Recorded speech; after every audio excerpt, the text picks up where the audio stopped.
Let's go to this story now. Friends, family and teachers of Khayale Magadla gathered at his home yesterday to pray for his return. He fell into an open manhole last Sunday and rescue teams have been hard at work trying to find him. His family says the effort to find him keeps their hope alive. Let's go to our reporter Lindokuhle Xulu, who is there, and he joins us now live for an update. Lindo, how many kilometers of that 13-kilometer stretch have the search and recovery operation crew, how much of that have they been able to cover so far? Well, when we last spoke with the Emergency Management Services spokesperson Robert Mulawudzi yesterday, he spoke about a 4-kilometer stretch that was still supposed to be covered. But I should note that there has been a hiccup in terms of accessing some of those manholes in this particular area. We know that they want to cover a 13-kilometer stretch, but there is some problem around some of the manholes that are just behind us in the mountain. They are about 25 meters high, and that is what they are trying to sort out as far as access is concerned for some of the technicians as well as some of the divers that would be going underneath, and the access, of course, of the equipment that they are using as far as the robotics team is concerned. But you're asking in terms of how many kilometers are there. We're just going to get an update now from EMS spokesperson Robert Mulawudzi. Thank you so much, Ndate, for joining us. Take us through how far we are in terms of reaching the split chamber, and what are some of the processes that are in between that. Yeah, from where we're standing, Lindo, to the split chamber, it's about exactly 13 kilometers. So I will say now we're already done almost 8 of that. Maybe today, if everything goes well, if we manage to cover those 4 manholes which we discovered yesterday, we should have covered about maybe additional 4 Ks before we get to the split chamber. So right now, what we want to do is, because of the length of the entrance towards the pipeline is very long, our breathing apparatus, it doesn't allow us to get there. So by the time not even halfway of that entrance, you won't have enough air supply. So what we want to do, we want to eliminate the whole entrance. Then they must eliminate it up until where the pipeline starts, so that there's easy entrance for us to go in. Even if they can create another dig another trench for us, and we can be able to create another trench. That is what they're doing now.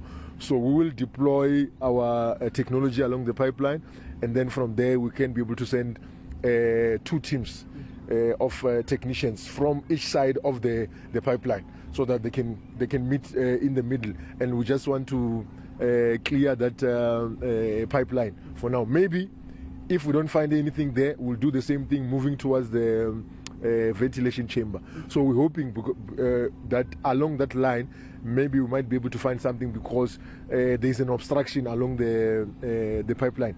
That is where we are now. I will say that that is the update which we're going to be doing now. So we're also firstly checking as to the velocity of the water.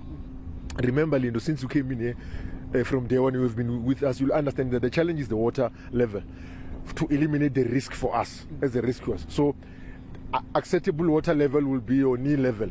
The water level must be around the knee level. So if they can reduce the water level to that level, we're able to maneuver along the pipeline. That is what now we are doing. We're sending the glow sticks, which checks for the velocity of the water, and then from there we'll be continuing with that operation. So we're hoping that this part, if we don't manage to find anything along the pipeline, we'll have to go to extreme now, where it will also affect the residents. But I think that one, we'll get to it as and when. If everything doesn't work for us, we'll have to shut down the whole water supply around this area, which means that maybe even the residents might be affected. But that message, we will only be able to communicate it on Wednesday.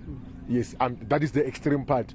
After that, then we'll be able to make sure that along our line there is no obstruction, no water. So we'll have to plan as to how are we going to do that, so that of course even the residents are not affected by whatever plans. But that is the extreme. That will be an extreme measure which we might take if we don't win along this stretch of pipeline, which we're going to be working on this morning. Okay, let's just perhaps go back a little bit. You are covering a 13-kilometer pipeline. You are trying to eliminate any uncertainty around whether the boy might be stuck in it or not.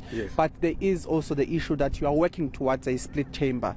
That particular split chamber, are we certain that if we do not find him along the pipeline, we'll definitely find him at the split chamber? You know, Lindo, if he really fell into the pipeline, we have to find him at the split chamber.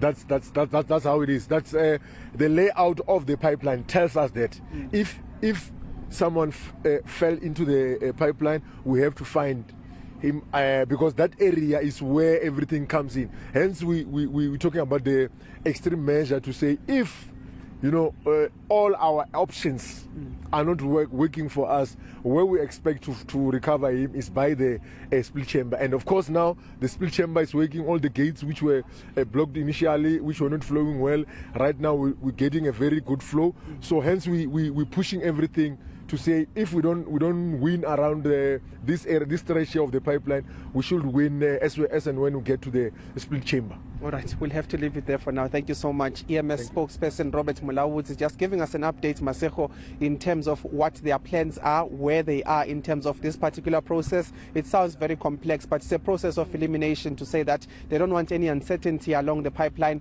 before they go and focus their energies in terms of searching that particular split chamber. All right, Lindokuhle Xulu in Soweto for us with that report.